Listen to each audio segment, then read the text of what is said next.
Why not? Good evening. We're going to go ahead and get the special meeting of the City Council, City of Yuba City started.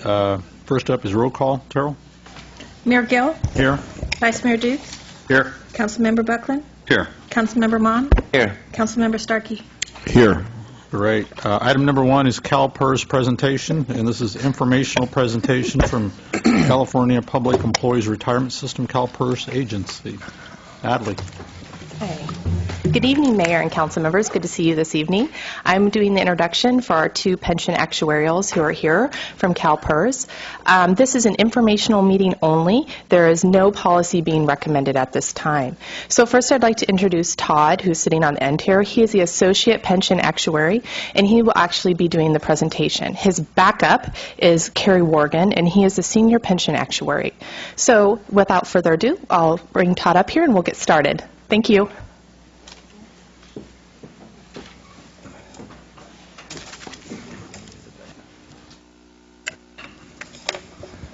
Thank you for the introduction. Good evening, Mayor and Council members. Good evening. So, I prepared a basic presentation this evening. My name is Todd Tauser, like she said.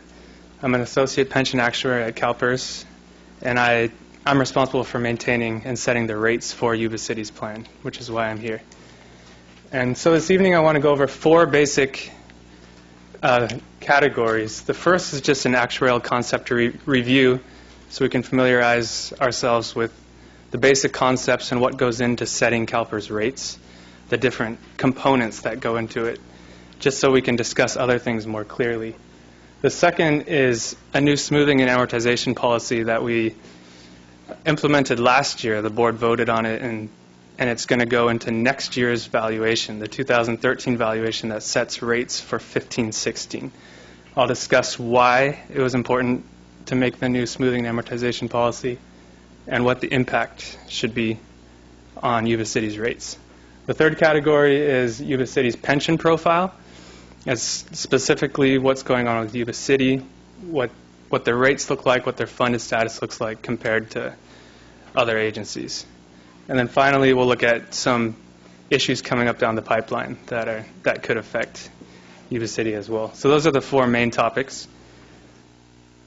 And I'm happy to answer questions after each individual topic or also at the end.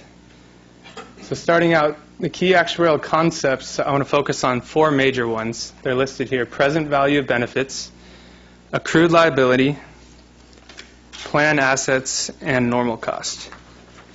And so we'll just go through each one of these 4 one by one to clarify their meanings. First, present value benefits, we also, just for short, call this PVB. It stands for total dollars needed on the valuation date to fully fund all expected benefits for current members in the plan. And for present value benefits, it's past service as well as anticipated future service. It's the total amount of anticipated service that each individual member will have. So for example, you say an employee is halfway through a career of 30 years. So present value benefits is both the 15 years he's already earned and the 15 anticipated years to come. It's the total amount. So we contrast this with accrued liability, which is the present value of benefits earned on the valuation date by members currently in the plan. So this is the first half of the present value benefits. In the example, it's the 15 years of service that has already been earned only in the past, leading up to the valuation date. It doesn't look forward at all. So you have your total present value benefits, and accrued liability is the first half, the half that has already been earned. Moving on from there, you have on the other side, you have accrued liability, and then you have your assets, of course, which are supposed to fund the accrued liability. So this is the amount of money invested as of the valuation date, which supports the plan liabilities. So when you compare your assets and your liabilities, you look at the difference, and the result is the unfunded accrued liability. You hear this term thrown around quite a bit, but it simply is what's the liability that has been earned so far, what's the assets you have on hand, and the difference, if it's negative, is unfunded accrued liability. If it's positive, then you have a surplus. You have more assets than liabilities. And also when you take the ratio of the accrued liability to the assets, you get your funded status. It's just the percentage funded your plan is. If you have equal liabilities and assets, you're 100% funded, which is the goal. Moving on to normal cost. This is the annual cost associated with 1 year of service. So for each employee, when you're paying for their next year of service, that's what we call the normal cost. It's dependent on plan provisions, what the benefit formula is, that kind of thing. It's also tied to the assumptions used, whether it's investment returns, average age of members entering the plan, salary growth, and there are other assumptions we use too. All of that affect the normal cost. So these are the four main components, but I want to tie them all together so it's a clear picture. You start with the present value benefits on the very left side, and like we said, that's the total amount of service or total amount of benefit earned from service. It's split out into accrued liability, what they've earned in the past, and future normal cost contributions. So that's all in the future years, what they're going to earn from year to year going forward. And then you can split that out further. If you don't have sufficient assets to cover all your liabilities, you have the asset portion of your liabilities, and you have the unfunded liability, which is, as we talked about, is just the difference between the assets and the accrued liability. And then finally, on the far right, I broke it out further to show in a year what you're paying as an employer. You're paying the current year normal cost. You see that orange current year normal cost arrow at the top, which is 1 year of the future normal cost contributions. And you're also trying to pay off a portion of your unfunded liability, which is that current year amortization of the unfunded liability. So those are the two main segments that when you put it together, you get your contribution rate. Now I'm talking here specifically about non-pooled plans, but pooled plans are very similar. It's a similar idea. You have your normal cost and you have your unfunded liability, and you're trying to pay off both. So this is the first section. Can I answer any questions regarding basic actuarial concepts, or should I move on? Thank you. Taking questions from the public? Not at this point in time. It's not. As soon as he gets done, we'll have our questions, and I'll open it up to the public for questions. So the second topic I want to talk about is the new amortization and smoothing policy that we implemented, was voted on last year and will be implemented in the following year. And we did send out a circular letter regarding what it was and some description, but I just want to go over it because it has a pretty big impact and it's pretty important to funding CalPERS plans. So I have 3 subsections, just background to what it is, what the changes actually are, and then the impact expected to the plans. So for background, in the past, assets were measured by market value of assets and actuarial value of assets. There was 2 different kinds of valuing assets that we had. The market value of assets was just the true dollar amount of the actual investments. If you sold all your investments in CalPERS at that time, that's the market value of assets. Now the actuarial value of assets is different. We use this value in the valuation to smooth rates from volatility and investment returns. Basically what we do is the actuarial value of assets would trail behind the market value of assets, and it would catch up 1/15 each year. So because the market's going to jump all over the place from year to year, so the actuarial value of assets would trail behind it, but it'd be much smoother. And that's what we used in the past to in the valuation to help determine rates. So again, on this slide, that's the first sub-point I'm talking about. Investment returns were smoothed over 15 years. That's using the actuarial value of assets. And the other thing we did in previous valuations is we smoothed experience gains and losses over what we call a rolling 30-year period. And what I mean by rolling is, say you take a mortgage and you have a 30-year period. In the second year, you have 29 years left, and it keeps going down. But in a rolling every year, it goes back to 30. So you can kind of think of it as refinancing after each year to go back to a 30-year mortgage. And so a lot of the accrued liability is just pushed down the road, and it continues to gather interest, and it's not paid off very efficiently. So that's what the past policy was. So starting in next year's valuation, there's going to be a few changes to this. First of all, there will no longer be any actuarial value of assets. All there will be is market value of assets.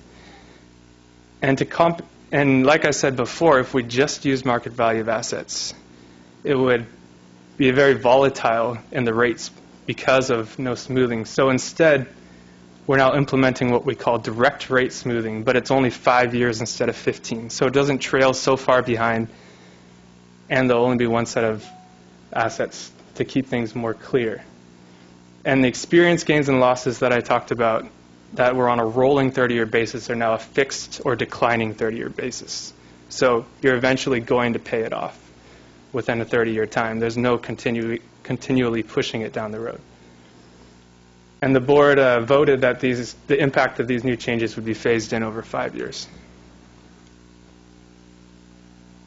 So the basic impact is it results in a higher employer contribution in the short term because you're shortening down the smoothing, you're closing off the bases, you're no longer rolling them forward, but you're deciding to actually pay it off at a quicker rate.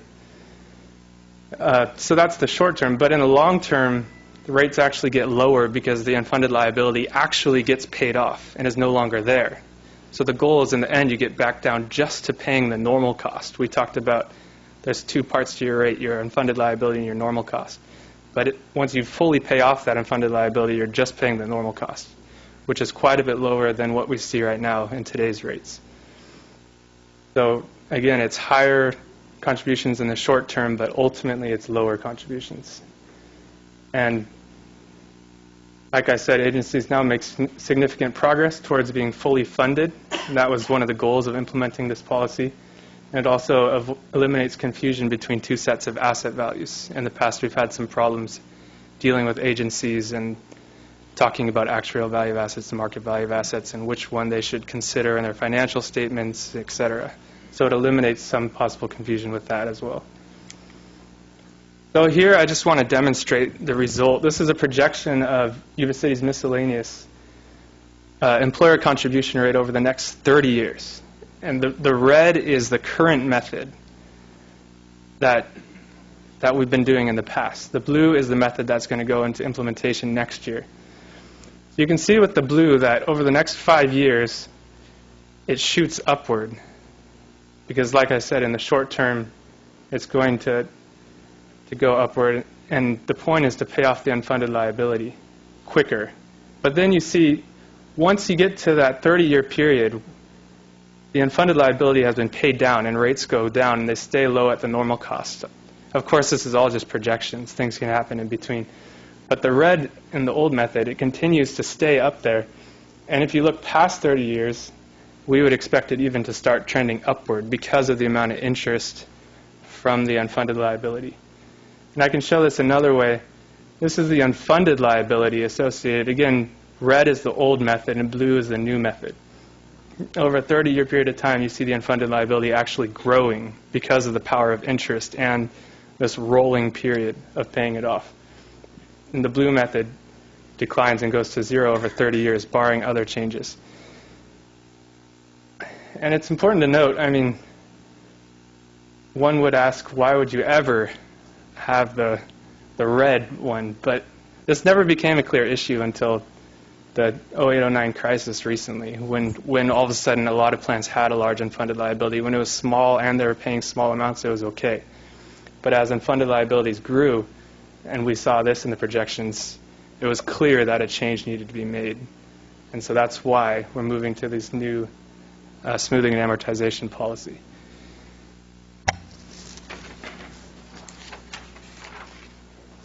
Moving on to the third section. Through the Mayor. Yes. Could I ask a question before we move on to the next section? Yes, please. What is the assumed interest rate or rate of return on those investments to come up with these projections? The assumed rate is 7.5%. It's the same that CalPERS assumes on its investments. So in years where they don't make the 7.5%, then what happens? Then Which we did a couple years ago. Right, and it's a loss, and it affects unfunded liability. Unfunded liability grows. And it's the same on the other side. When we make more than 7.5, it's a gain. So these are all factors that go into our valuation. What has been the history over, say, the last 15 years of the actual rates of return? I have that.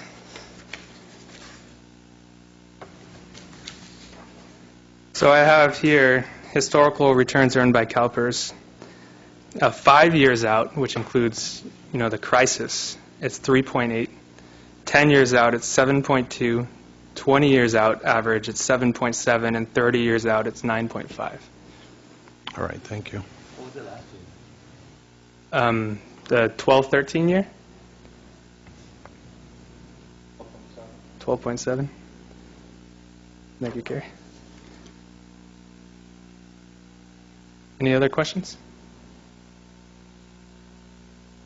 Okay, so moving on to Yuba City in particular.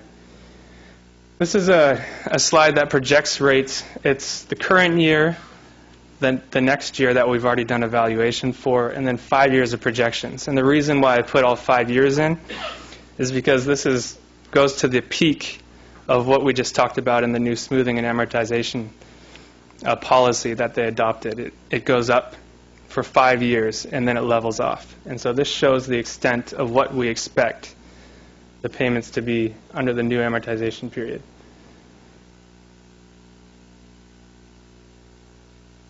I don't think I need to read off every number, but it's there and it's in your handout as well. So this is employer contribution rate compared to the average public agency out there. And I have this little caveat at the bottom. This includes every formula. So for example, for miscellaneous, it's an average of 2% at 60, 2% at 55. It's of all the miscellaneous formulas put together. And that's the same with safety as well. There's a few safety formulas, and it's an average. So you can say on the miscellaneous side of things, the employer contribution rate is quite a bit higher than the average. This upcoming year, 24.8 compared to 15.6. And I can comment a couple things on that. One is just the fact that you guys are 2.7 at 55, which is one of the higher end miscellaneous formulas. But also more importantly, we have this base unfunded liability that needs to be paid off. And for the last few years, Yuba City's miscellaneous plan has seen a decline in payroll. So as the payroll declines, you have a smaller population that's paying off this dollar amount of unfunded liability. So as the population shrinks, the rate has to go up to make sure the payment stays the same, if that makes sense. It's the same dollar payment, but the percentage has to grow when payroll declines. And over the past 3 years, in terms of our valuation data, the payroll has dropped almost 20% total over the last 3 years. So that's a significant reason for a miscellaneous rate increase. On the safety side, you see that even though you guys have 3% at 50 for your safety plans, both your Tier 1 and your Tier 2 are below average, and most of that has to do with having a zero side fund. At some point in the past, you paid off your side fund for your safety group, and so that is, you paid off a portion of that unfunded liability.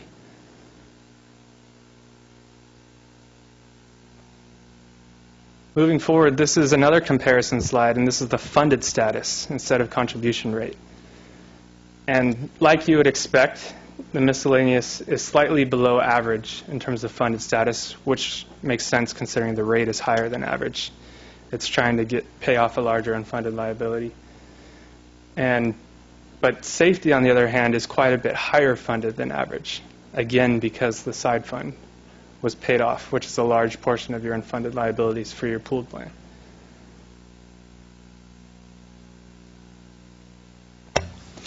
Quick question, just for the audience benefit.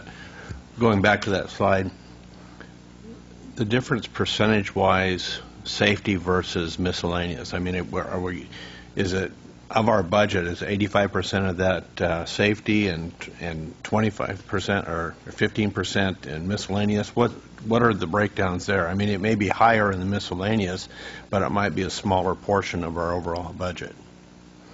In terms of a yearly contribution rate? Mm-hmm.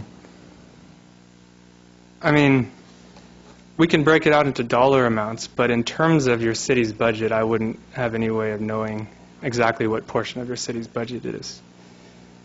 But in your yearly valuation, the annual valuation that we send, it has percentages and it also has dollar amounts.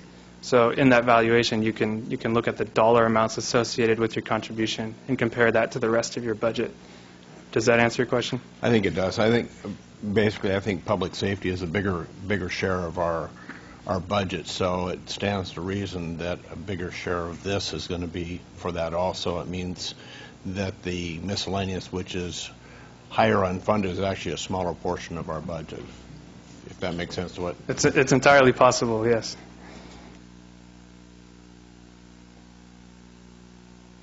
So the last section of my presentation has to do with upcoming items that could affect rates. I have 3 listed here that are significant. The first is experience study results. What CalPERS does is every 4 years they do what we call an experience study. What that means is we look at all the assumptions used in our valuation. We look at salary growth rates, mortality rates, average rates that people retire, even the discount rate. We look at all the assumptions in our valuation, and we determine if they need updating. And we even look at a lot of them by various classes, if the safety side needs updating, miscellaneous, that kind of thing. So we do that once every 4 years. We completed it at the end of 2013, and it's going to our board and final review in February, so it's coming up. The second thing I want to talk about is a new proposed pension reform bill that was created by the mayor of San Jose, and it's coming down the line. It's not here yet. We don't have any detailed analysis on it, but I just want to mention it. And then finally, there's some pool changes that we're trying to implement in the next year's valuation, and I want to discuss that briefly as well. So the experience study, like I said, it's about to go before our board, and the biggest impact from the experience study was mortality improvement, and especially projected mortality improvement. Every time we do a valuation, we have to look at mortality rates of CalPERS members in the past, and then determine, are they going to continue to improve in the future? I mean, an average member in your plan might be 40, 50 now, an average retiree 60 or 70, but he's not going to actually probably pass away for another 20 or 30 years. So we have to look at when he's coming near that age of passing away, what would mortality look like at that time? So we have to build in some kind of mortality improvement into our valuation, because if we just looked at now, these numbers would be old by the time people were actually near age of death. And the largest salary growth was seen in county peace officers, and the impact associated with all of the experience study changes will also be phased in over 5 years. And they decided at this time that there was no anticipated change in the discount rate. So that question from before about what interest rate do we use, and it's going to stay at 7.5% for the time being. So these are the anticipated rate changes from the proposed assumptions, and I have to say here that this is the worst case scenario. We're proposing a bunch of assumptions, and there are alternative proposals which are less aggressive, and the board can adopt whichever one the board adopts. But the initial recommendation is this, and it would be the highest cost would result from this recommendation. So I'm just throwing that out there as an informational item. It hasn't been voted on and adopted yet. It's happening next month. But I listed out safety, fire, safety, police, miscellaneous 2.2% and 2.7% because they're the most relevant to Yuba City. And you can see there's the normal cost, which is the change that will never go away. That's just the change, increase in rate for earning any service in the future. And then there's the unfunded liability change, which will peak in 5 years and then be paid off down the road.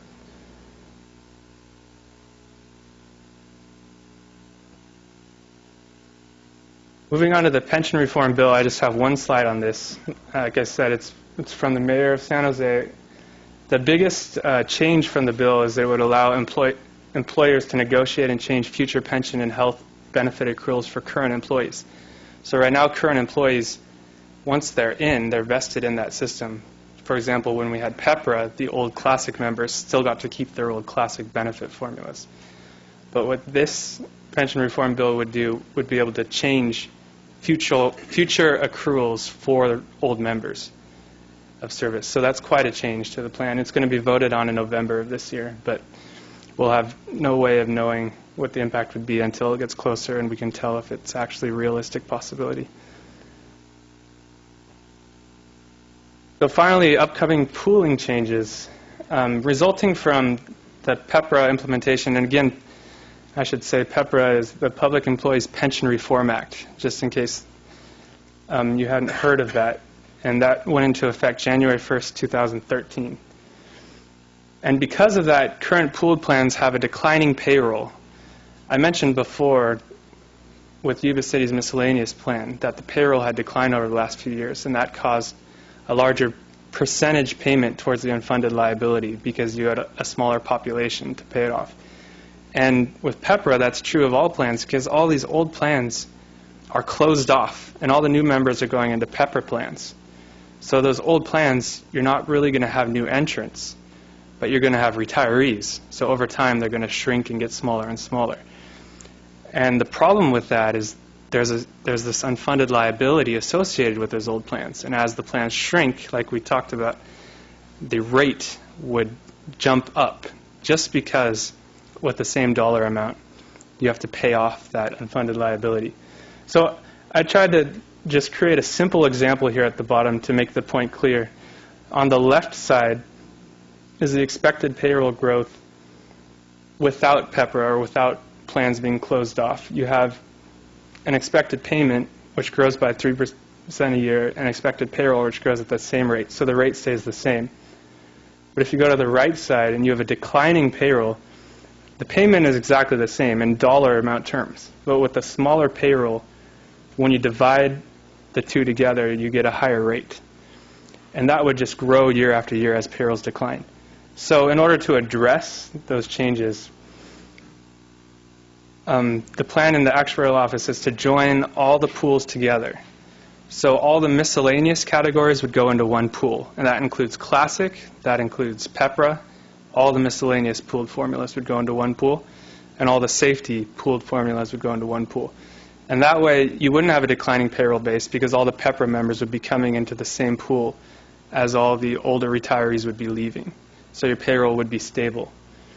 And of course, that introduces other issues because there are different benefit formulas. People have different degrees of richness in their formula, different benefits. So we'll be calculating surcharges to make sure everyone's paying their fair share based on what formulas they have.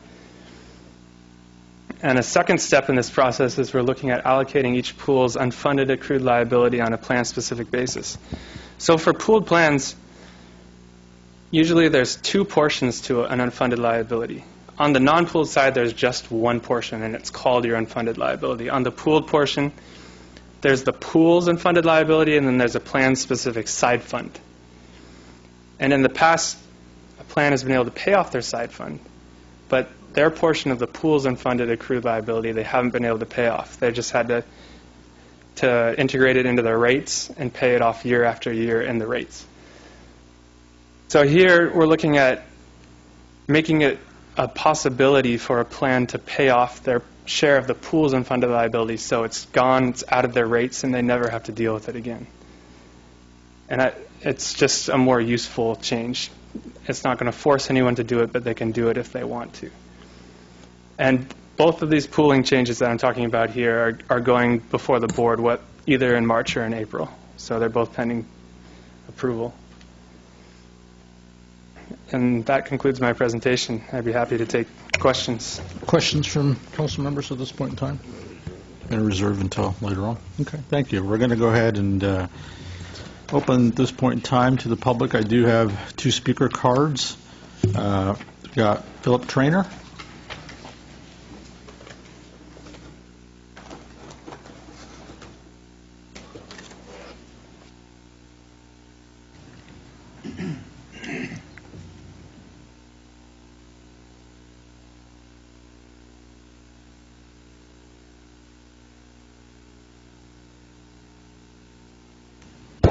Thank you for asking me up here. I would hope tonight that we're not controlled by a 3-minute limit. Right or wrong? Well, I mean, get to the questions. It would be nice, and we don't want to be here for 20 minutes questions each. We do want to move this thing along, but at the same time, we do want to make sure that your questions are answered. Okay. The other thing is that I appreciate these people coming up. Last time I was here, we agreed we would have a workshop on tonight. Is this a workshop? Or is this just a having PERS come up to tell you what they're going to do? I believe last year you had asked for a workshop seminar. This is probably the first time that PERS has come up here to Yuba City to kind of inform us. And like you've heard tonight, there's a lot of changes coming with PERS, for the future, as well as some numbers for the city of Yuba City. So it's probably a starting point to see where we want to go from here. My next statement is that I am really astounded that there's no more people showed up for this meeting. It indicates that really people don't give a damn. I'll be very blunt, and I will say what I think. However, the council made no effort whatsoever to advise the public that this meeting was happening tonight. Well, I believe it was on the city council's Facebook page. Oh, well, I don't have Facebook. Okay.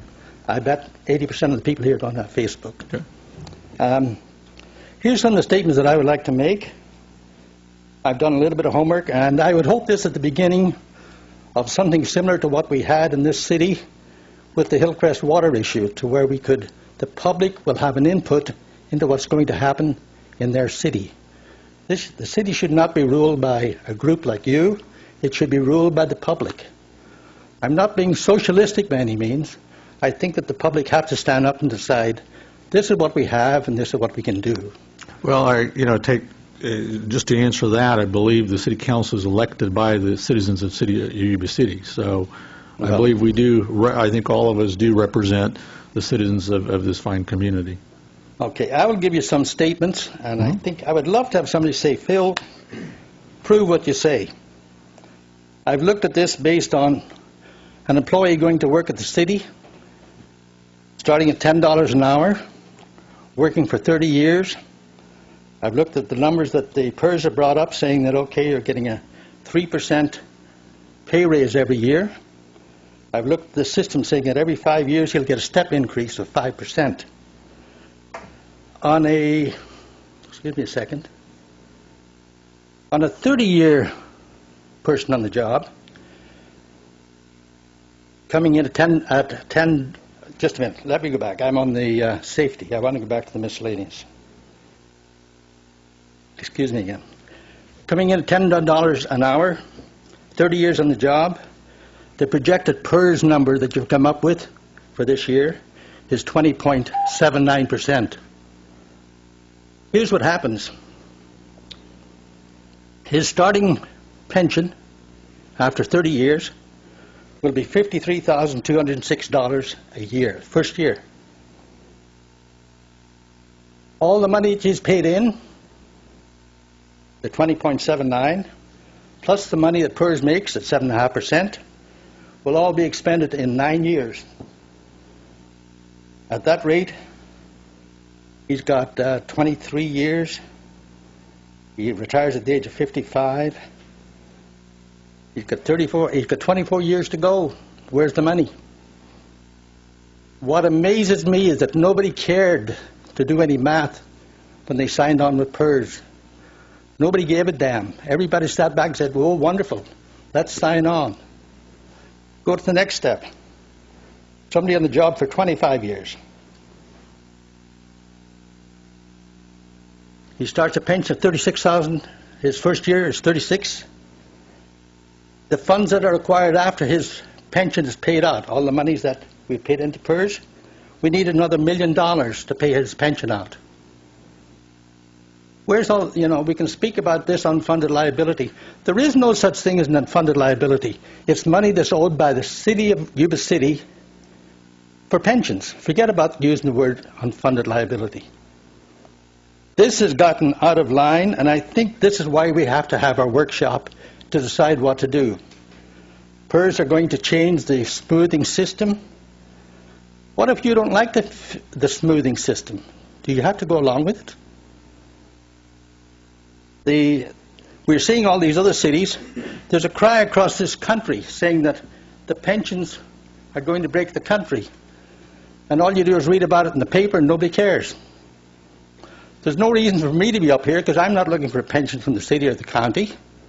And I'll be long gone before any of these things are ever paid out. But I think somebody has to stop this system of expending money that is not there. If the city were to pay what you term as the unfunded liability, you'd have no money to run anything. Am I pretty close to being correct? Yes, you are. And your definition of unfunded liability is absolutely correct. If all of us are citizens of the city of Yuba City, we all have mortgages on our house, we all have auto loans, we have credit card debt. If every single one of those bills came due today, we as a citizen wouldn't be able to pay that debt. No, I'm either. not talking about... It's the exact same thing. It's an unfunded liability. And with this, I mean, we can agree to disagree on this particular deal, and we can, keep discussing this until the cows come home. But at the end of the day, it does go back to whether it's the retirement for unfunded liability or whether this debt is unfunded liability. And as the city of Yuba City, as the slide showed, with the public and the police, when you compare that to the average, we are better funded than the average is. When you go to the miscellaneous, we're underfunded with that. Moving forward, I know you talked a lot about the stuff within the past, but moving forward, we've made changes with new hirees coming in. So we've changed that particular deal. To go back and change it on everything else, I think it goes back to what this gentleman was saying is, with the new bill coming in, we'll have to see how that's voted in November of 2014. Well, I think, from what I've read, with the new bill that's coming in under Mayor Reed out of San Jose, from what I read, I think PERS is going to throw a lot of money to make sure that bill doesn't go through. I'm not asking for a rebut from you. I'm just stating what I read. Well, let's and like I said, I've allowed you time, so let's see, stick to Yuba City's point, and otherwise we can be here. Okay. And I do appreciate you bringing up some of your valid points. So one of the other things I want to say is that those people that are getting a pension now, they're very lucky, but as I see it, and you should know this just as well as I do, you know how to do a spreadsheet. It doesn't work. Those people getting a pension today, there is no money there to pay them. This is a Ponzi scheme. Really and truly, I don't want to be standing up here where you people stand out and say, well, trainer's off on a tirade again. But you couldn't get a better Ponzi scheme than this because the money isn't there, no matter what they say. You cannot pay at a 2.7 or even a 2% rate for a defined pension. After this is finished, maybe it'll allow me to come back up again. Maybe Mrs. Miller isn't going to talk as long as I did. Thank you. Thank you. Next up is Pat Miller. Mrs. Miller is not going to talk.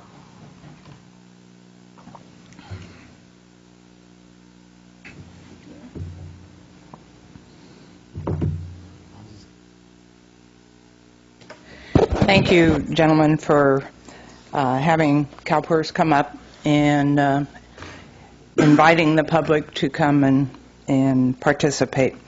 The CalPERS rep, and I didn't get your name. Todd. Did a good job of explaining the system. I'm not sure I understand it all. What he didn't tell us is how much the Yuba City's unfunded liability currently is. How much does Yuba City owe to CalPERS?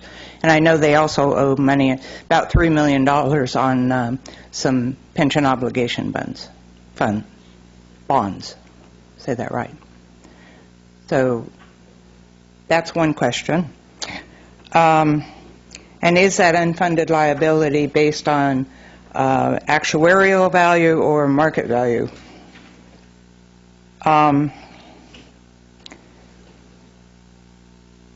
He mentioned that you have packets, and would it be possible for members of the public to get a copy of those packets?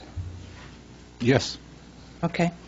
And was this being... Packets you're referring to, the slideshow that was put up here? Right. Yes. copy I of was the slides. going to ask if that's going to be available online. Yes, it will. But if a packet is available, that would be great, too. Yeah, actually, this whole thing tonight is videotaped, and it will be available online as well. Okay. Okay.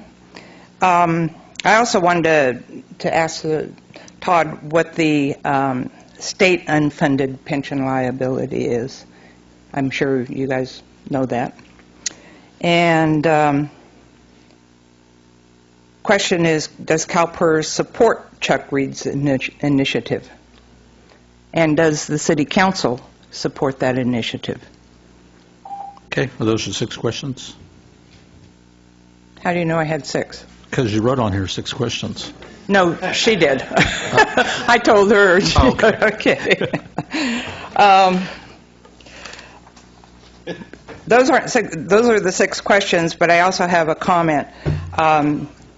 Your finance director, Robin, gave me information that indicates that your payment to CalPERS out of the general fund is 18.3% of the general fund of your income. Right. So that's pretty high for general fund. We've been reading information that says it should be between 3.5% and 4%. So when you look at your general fund and how much of your budget is going to CalPERS, that's pretty high. So something needs to be done. Okay? Great. Thank you. Thank you, Pat. Robin, did you want to answer a couple of the questions, or was that correct on the 18%? Correct. And then total unfunded liability for the city of Yuba City? Our payment to CalPERS last year for 12-13 was $6 million. Yeah, can you get to the mic and so that people at home can understand and hear it as well?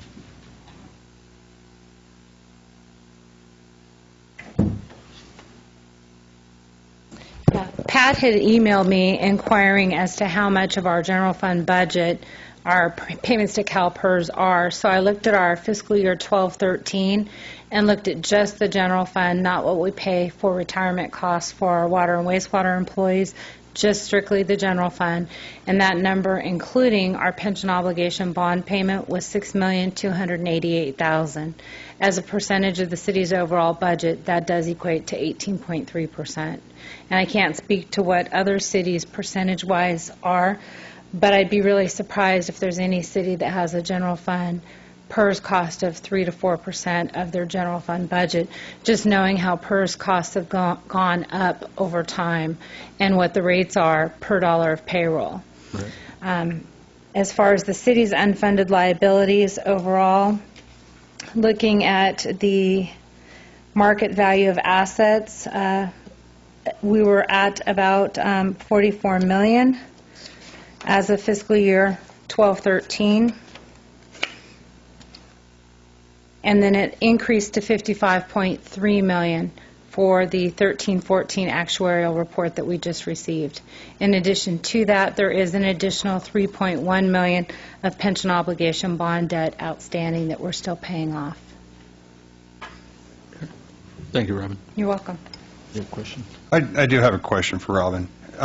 Historically, Robin, over time, when we talk about our percentage of payroll and PERS, kind of give us a historical picture of where we've been percentage-wise of our general fund.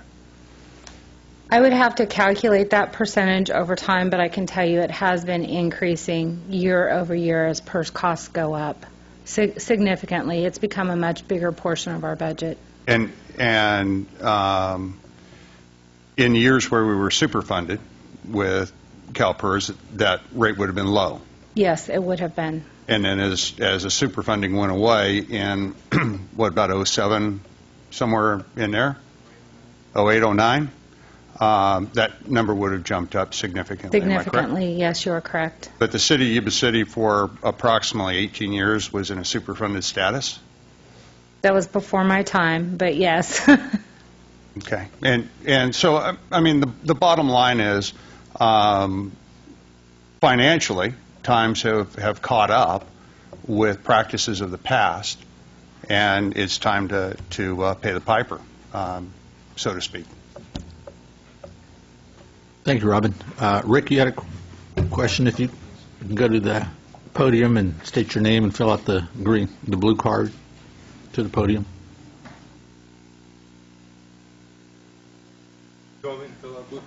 After you state your name, and you can do it later before you leave. I'm sorry, I'm not much into paperwork. Rick Dice, Yuba City. I thought the presentation was really good, Mr. Towser.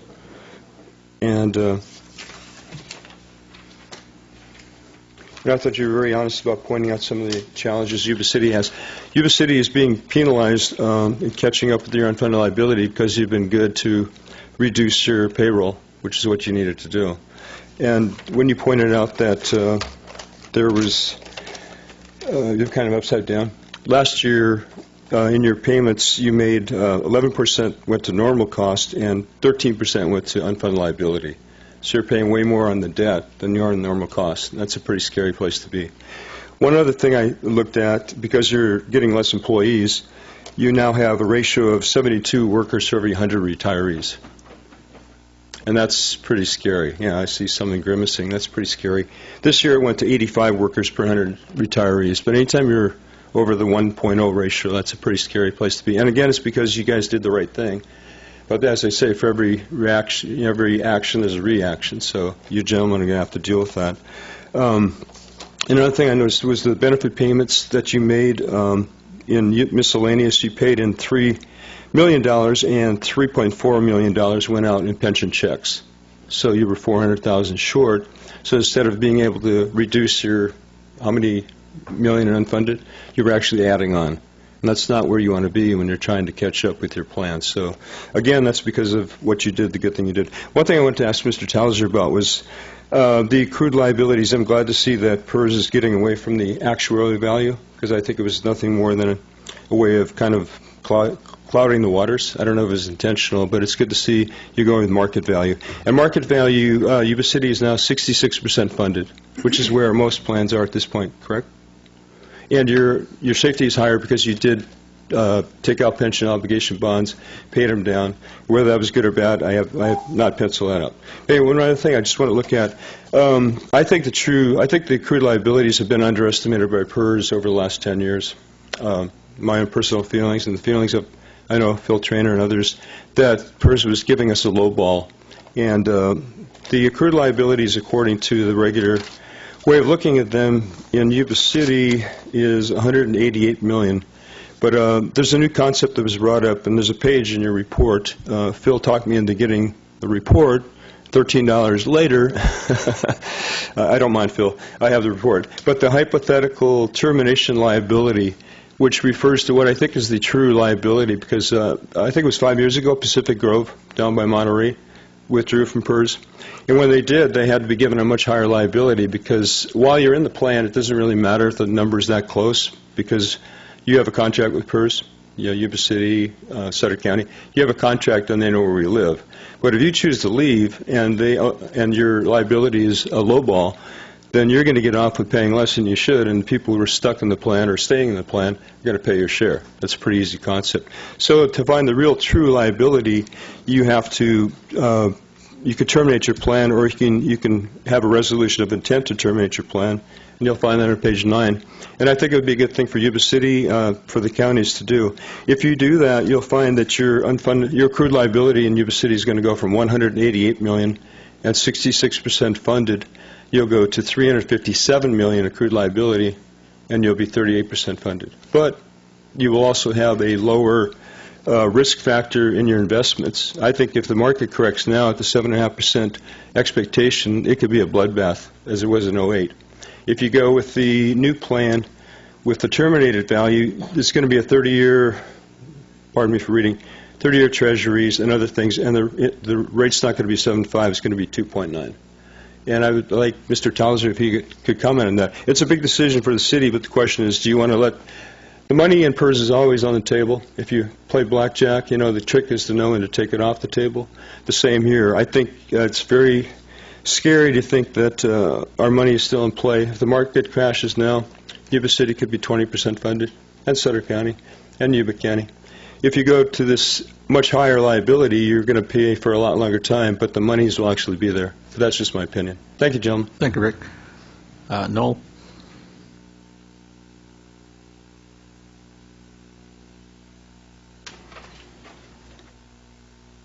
I'm not a financial counselor, and I don't do all the big numbers that everybody else does. I let my wife handle that, and our budget is running along very well. I don't owe anybody anything.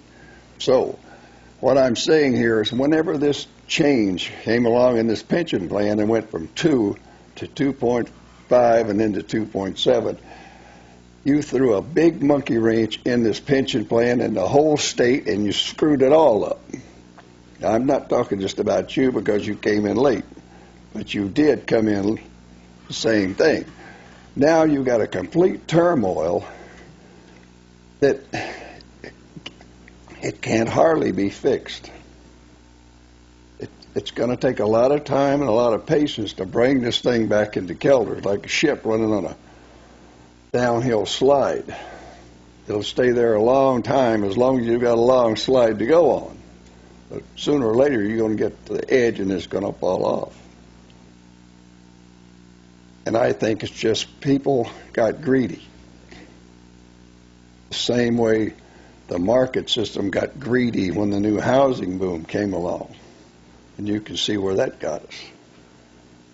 And this may not be the same thing, but it's the same thing in concept, that somebody is asking for a lot of money that can't be produced. You just don't have it.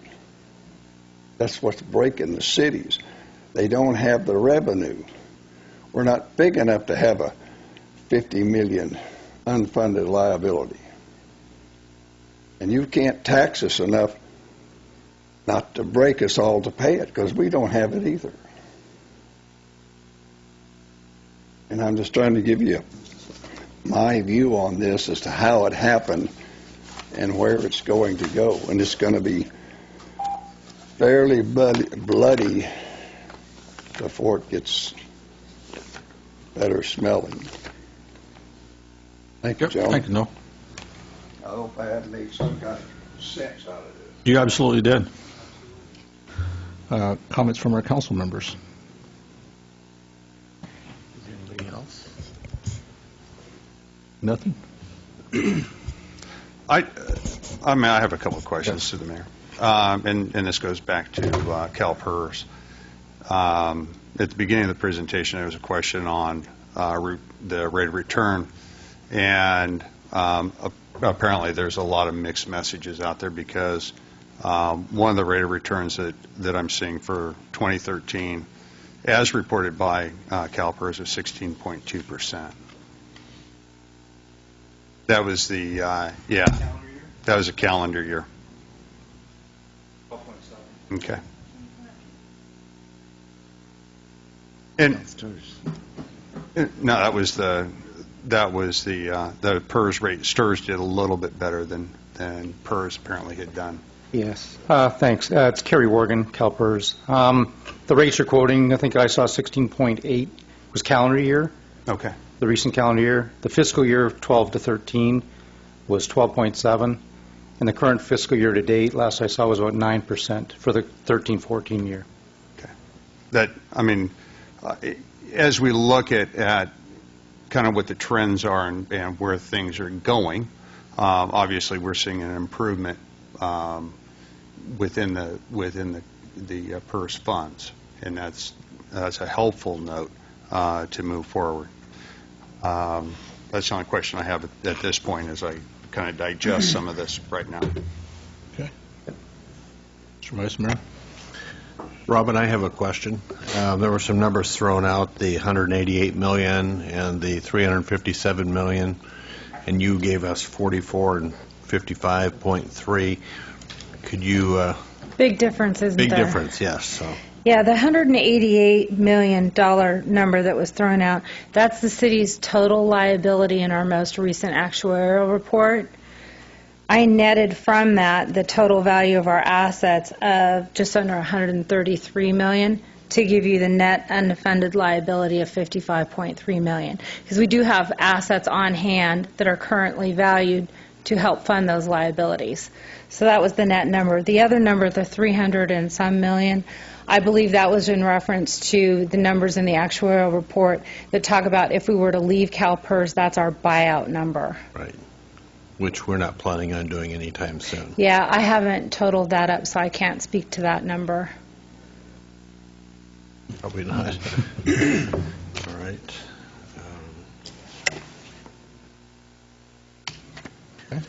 Bill brought up the, maybe I'll do this for CalPERS, the example of somebody coming to work for the city at $10 an hour, getting the step increases and so on over a 30-year work life working at the city.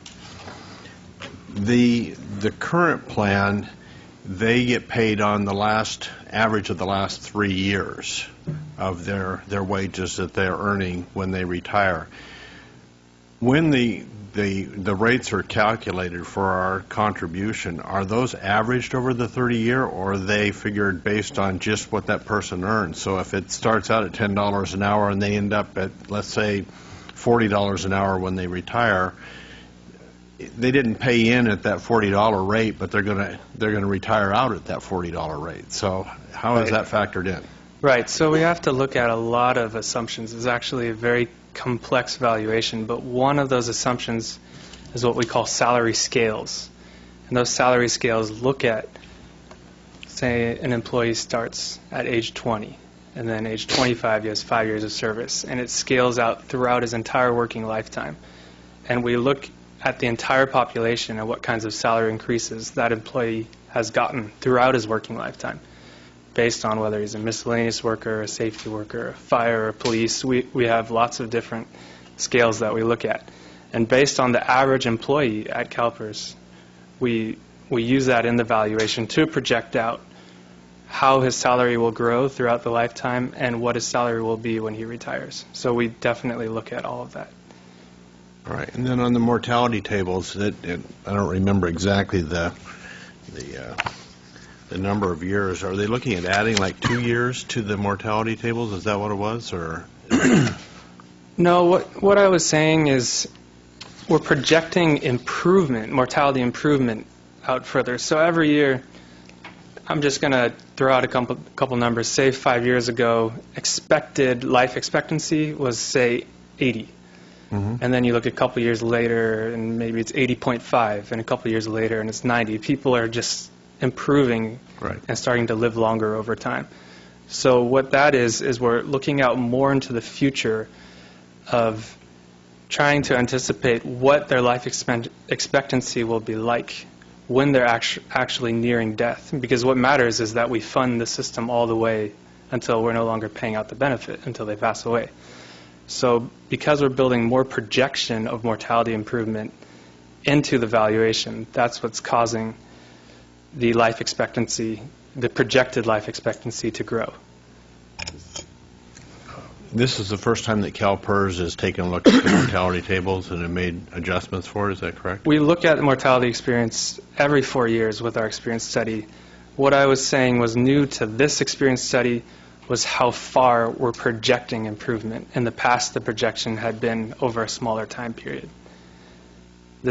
Now we're looking at projecting it forward 20 years or 15 years. Those are the two possible proposals to the board that they're going to decide on.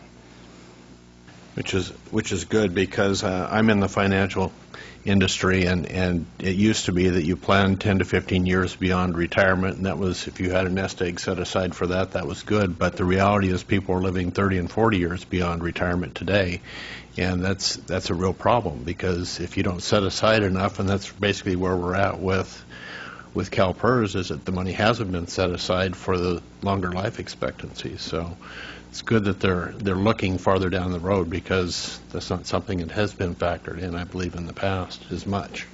Right, as much. It has been factored in, but not on this scale. That's correct. Through the mayor. Yes. How in all of the formulas do the survivor benefits really impact Now, when you say survivor benefits, you're talking about there's a lump sum death benefit. There's also what we call PRSA, post-retirement survivor allowance. Right. Just all together. So the lump sum dollar amount is pretty small, and it's a very, very small percent of. It's almost negligible. It is something, but where there is some rate increase is on the PRSA portion that I mentioned, and that's actually split out for you. If you look, say, for example, at your safety evaluations, in pooled plans, that's split out separately, and it lists exactly what portion of your rate belongs to that benefit. So I can look it up if you'd like, but it's also in that valuation. It gives you an exact percentage. Okay. That's all right now. Any other questions? Yes. It seems like a logical way to deal with paying off this unfunded liability. Robin, our ability to make these payments, the anticipated increases? They will have a very significant impact on our budget over time. We're currently measuring the most recent actuarial evaluation increase percentage estimates as provided tonight against what our increases in revenues that we're projecting are, and we'll be bringing that back to the City Council in the near future. Right. Well, it seems like like buying a house. 30 years, it'll be gone, hopefully, and then we'll work on the annual changes and increases. Thank you. Yes. Councilman Rahman. Not a question, but just a couple of comments. Great report. And a lot of great comments, but I think I like Noel's comments the best. Kind of described the situation. It didn't happen overnight, and it's not going to be fixed overnight. I think this is pretty aggressive on CalPERS with these contribution rates are going up. And I think the alarms, the bells went on when we had that disaster, the worst recession of our generation. I think the 7.5 PERS rate that they're assuming is pretty conservative. I'm more hopeful. I'm thinking there's going to be better returns for us in the future. And I think everybody has taken notice of what's going on with PERS. Nobody's just sitting on their hands. This council has taken notice, and we have made changes for what we're going to be doing with the future hirees. And I'm optimistic with the higher contribution, and our America always bounces back and comes back stronger, mightier and stronger, and then competes with the world. And we're gonna get back to those higher returns that we've been getting. And it doesn't mean we're home free. I mean, it's obviously costing us a lot more. Next year it's going to cost us more, and like you said, the ship just doesn't turn around. It takes a while, and it's going to be 20-some years for our ship to turn around. But we will turn around, and I think I appreciate the community's concern. It is a great concern. We're on our way turning this thing around, and I think this was a great report, a great step, and with the community's feedback and everybody else's input, I think we'll get a handle on it. That's just commentary. Yes, John. To the mayor. As we started forward with this process at the request of the public, really this came to us early last year. We've tried to move forward as prudently as we possibly could to be able to have good, solid information from PERS, and we engaged in a long set of different dates, I think, as we kind of moved along, and that's been helpful. I also want to recognize that one of the greatest assets that we have, beside just our community, are the employees of Yuba City. And, they've accepted a lot of terms in the past. There's been some guarantees made to them for employment, for the future. And it's our job as a council to manage what we have in a very prudent manner. I think there's a lot of realization that comes forward. We have to tighten the belt at different times to be able to make ends meet, and I think there's going to be limitations that have to be put in place. And I hate to say this, but I say it proudly. We have to have limitations on salaries and benefits moving forward. Job security is number one. It's our job to move forward and provide the services that a municipality has to provide to its citizens to be able to have a quality community like we have. And I think that as we move forward, as we have more workshops and more discussion, we will find answers. We will uncover some things that won't be so, they're not going to be painless. There's going to be painful decisions that are going to have to be made. This is something that weighs on each of us. When you look at unfunded liabilities, it doesn't keep me up at 4 o'clock in the morning, but I go to bed thinking about it. The same in the same basic scenario and example that you gave, I own my house. That doesn't make me any too happy.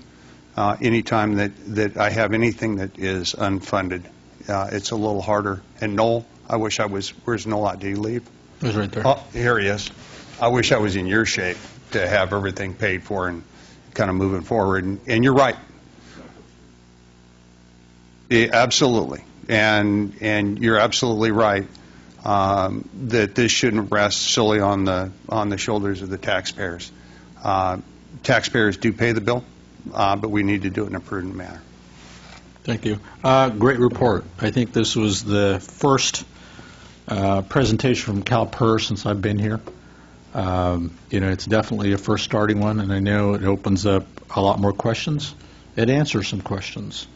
When we take a look at our economy, and prior to 08, 09, we were superfunded. And prior to that, the times were good. And after between 08, 09, the whole market collapsed. Not only the housing market, the investment market, the stock markets, everything's kind of collapsed away. One of the things that we do know as moving forward, and I think you guys have all hit this nail on the head tonight, is there are changes coming through the pipeline through CalPERS. And those changes that are coming, obviously the main one is there is light at the end of the tunnel in the sense that after 30 years, this thing will be paid off. You're not going to be going out and refinancing year after year after year and adding another year onto it. We do know that our share for the city is going to be coming up for an increase, not a slight increase, a dramatic increase. That increase is going to have a significant impact on our budget. But again, having in the budget that's a particular payments increases that we can budget within the budget. But like our former Mayor Buckland said, it's always tough because when we've got to go back to the employees and ask them to do more for less and continue on the same path, we get it. Because it's not just coming up over here into a council meeting. We're also employers. We also have employees. We're also employees ourselves. And we've been asked to do the same thing, more for less, and get less. And it's a difficult situation. But we also know, on the other hand, that the economy is moving. And we're not just talking about broader California. We're not just talking about broader United States. We're talking about Yuba City. Permit increases are up. We've got new businesses coming into town. We've got existing businesses expanding and increasing. So you can feel the consumer confidence. You can feel the business's growth. But unfortunately, there's always a lag time for that, and that doesn't come right away to constitute into dollars. So we've got some heavy planning to do, and we're very cognizant of the numbers. We do know, even with this, unfunded liabilities and what's coming across is something that we do look at, and it's not something that we brush away. But we also know, comparison to other cities the size of ours, we are financially strong. We do got some healthy reserves. built up that other cities don't have built up. And those reserves are built in good, healthy days, which we're considering as rainy funds. And we know we can't rely on those forever as well. But our job is definitely cut out for us. So thank you guys for coming. Pat, you have a question? Well, I didn't get my questions answered. Okay. Robin answered several of them, but I asked how much the state unfunded liability was and how for support of REITs. And Great. Do you have the answer for the state of California, what the state of California unfunded liability is? So we do have that number. I didn't bring it with me. Okay, roughly. I'm happy to send it. Okay, perfect. If you can send it to Terrell, and Terrell can get it to Pat. Okay. And regarding the pension reform support, the key with CalPERS is we're an administrator. We take the benefits that have been voted in by the legislature, and we administer them. We determine the amount of money needed, the funding required, and we go with it.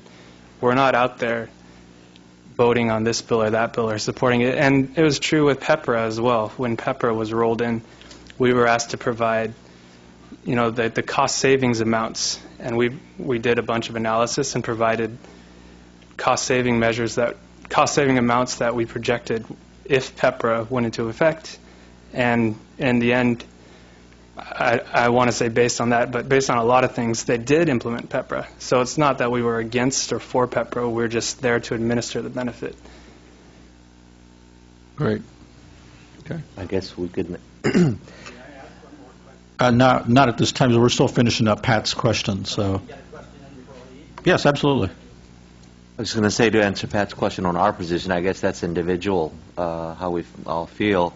My personal feeling is if we made a commitment to an employer when we hired him, we owe that commitment to them because they had a choice at that time whether they wanted to go in to be a policeman in Yuba City or an engineer or go out in the private sector, and that was one of the things they weighed in. What we do in the future hires, obviously then we can change that, but I'm not for changing people's benefit that have given their life serving their community. I think that's something we owe to them. So I'm not familiar with the details of what San Jose's mayor is doing, but I think we all vote individually on this as citizens. Well, and I think as a council, I think we've done everything we can at our local level. We've broken the tier system down for new hirees. So the rest of the stuff, I think Noel hit it on the head, is it's a big ship, and it's going to take a long time to turn around. And it has to, any changes, large changes for legislation has to really come down from Sacramento. Through the mayor. Yeah. To add on to that, Noel mentioned that we were at 2%, and then we went to 2.5 and 2.7. And the reality is this, that the past councils are the ones that approved those increases, and we have to live with those rates today. We can't change those because those were promises made to the employees, and as a city council, we can't change it. Now, if the state wants to change that, the state can do that, but we can't do that. Our hands are tied because the past councils made that promise, and we have to live up to that promise. Well, except for with CalPERS, once it's out there on the table and it's been given, it can't be taken back. That's true if it does, but I'm just saying where we're at right now today, the state has to make those changes. The city council can't just today say that we're going to change and go back to 2%. We did as a going forward for our new hires, but we can't change the existing formula for existing employees. You have a comment? My only comment is Mayor Reed, I think, has really tried to come out and be a front runner in pension reform. I think there's a lot of, you can give him a lot of credit for where he's trying to head with this. Is it needed in the state of California? Absolutely. Have there been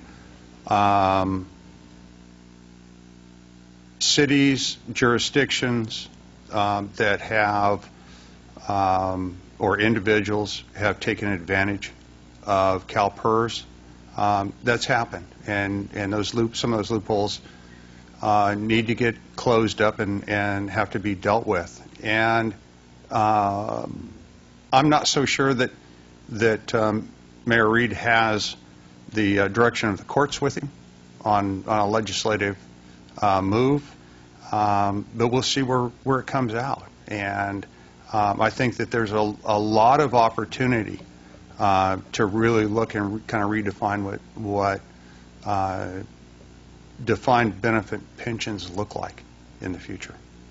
I think that there's a host of opportunity here, and I don't see it as all bad. So, Thank you. Philip, you got a question? Well, we want to get you on TV. Come on, get you on the microphone, please. Yes. Really, seriously. This way you get 3 more minutes. Oh, no, not really. One question? My 3 minutes were up a long, long time ago. First of all, you talk about the superfunding. Superfunding stopped in 2004, long before the stock market went out. Is that right? Not right? Mr. Mayor, just a point of clarification. There are terms that are probably being used. They're different. There's superfunded and there's overfunded. The City of Yuba City, to the best of my knowledge, was never superfunded. The City of Yuba City was overfunded. Superfunded meant that you did not